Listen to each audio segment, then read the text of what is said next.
Splitting. Bakit naging 5 ang hati ng mga lyrics? Kasi 20 ang linya ng kabuoang lyrics. Binilang namin ang buong lyrics at ito ay may 20 na linya. Ito ay may 5 chunks with 4 lines. Bakit 5 chunks instead of 1? Para mas mabilis at mas praktikal. Sa tunay na ma-produce system, hindi nahati ang data bawat linya dahil mas maraming maliit na trabaho, mas mabagal. Sayang ang oras at resources para lang pamahalaan ang bawat linya. Mas mabilis ang grupo ng linya ang pinoproseso pag sabay-sabay. Hindi namin ginawa na tagi-isang linya dahil mabagal ito at hindi practical at hindi efficient. Hindi rin isang buo kasi walang parallelism kaya 5 splits ang angkop. Sakto ang hati, mabilis at madaling iproseso. So guys, ang sunod ay ang mapping. Ang mapping ay ang unang step pagkatapos ng paghahati or splitting ng data. Sa step na to, sa bawat lyrics, kino-convert yung mga salita bilang key value pair. Na ibig sabihin na yung key yung mga salita at ang value yung bilang. Laging nagsisimula ang bilang sa 1.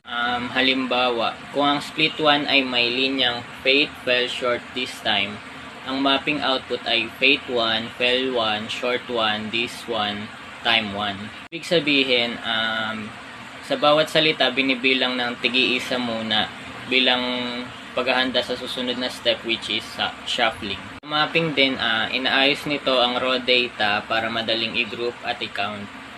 Gumagana ito independently per split, kaya pwedeng pagsabay-sabayin gawing parallel. Hindi pa ito yung pagbibilang ng total, nilalagay lang nito ng word occurrences as word.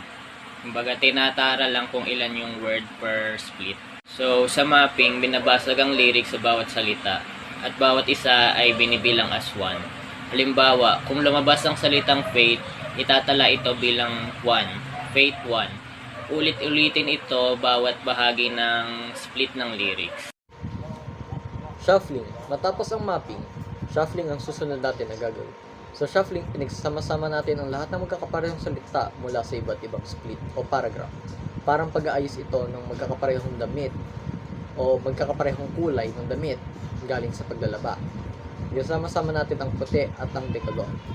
Halimbawa, may lumabas na fate 1, fate 1, fate 1, fate 1, fate 1, fate 1 galing sa iba't ibang split o paragraph. Sa shuffling, pinagsama-sama natin sila para maging fate 1-1-1-1-1-1. Ibig sabihin, lahat ng salitang fate sa split ay inilagay natin sa isang grupo para mabilis natin matotal ang mga salita na ito sa reducing. Purpose of shuffling: pagsamasamahin ang parehong salita mula sa lahat ng paragraph o split. Ihanda ang data para sa final counting. Ito ang bahagi kung saan nag-uusap-usap ang mga mappers at reducers. Halimbawa sa lyrics, kung sa iba't ibang splits merong smile, smile, smile, smile, smile, smile, smile, maglalagay tayo ng smile at lalagyan natin ito ng 5 tara. Summary: ang shuffling ay parang pag-aayos ng pare-parehong salita sa isang lalagyanan, tulad ng sabi ko kanina. Para itong pag-aayos ng damit sa paglalaba. Pinagsama-sama natin ang puti, ang decolor, ang shorts at ang pantalon at ang mga towel. Yun lang. Good day, Sir Lidip. Good day, everyone. Report for reducing.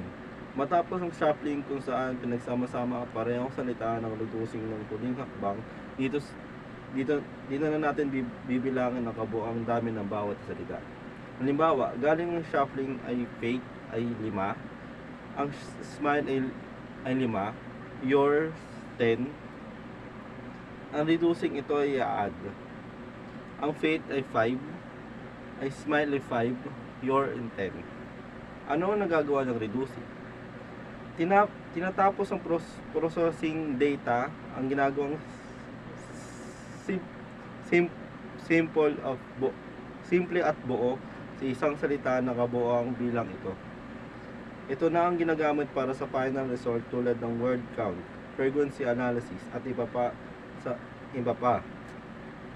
Sa lyrics example, dahil ang salita ay wanay, lumabas ang 5 beses sa lyrics. Dahil ang wana ay 5, 5.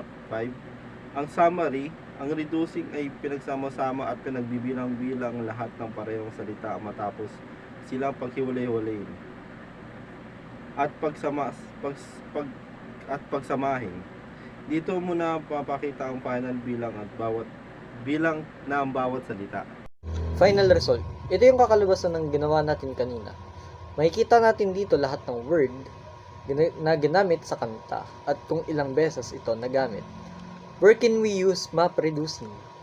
Pwede natin magamit ang MapReducing sa data integration where the MapReduce framework is used to run and extract, transform, and load. So basically, pwede natin matulad to sa zip files na i-unzip muna natin yung file bago natin makita yung nando sa loob.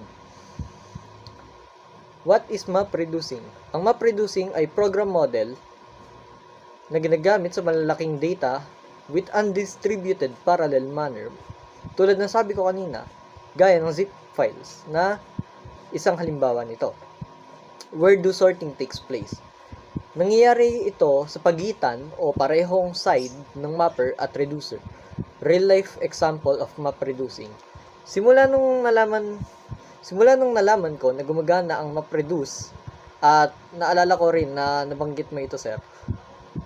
Google ang isang pinakamalaking example ng MapReducing dahil hinahati-hati nito, pag nag-search tayo, hinahati-hati nito yung word per word.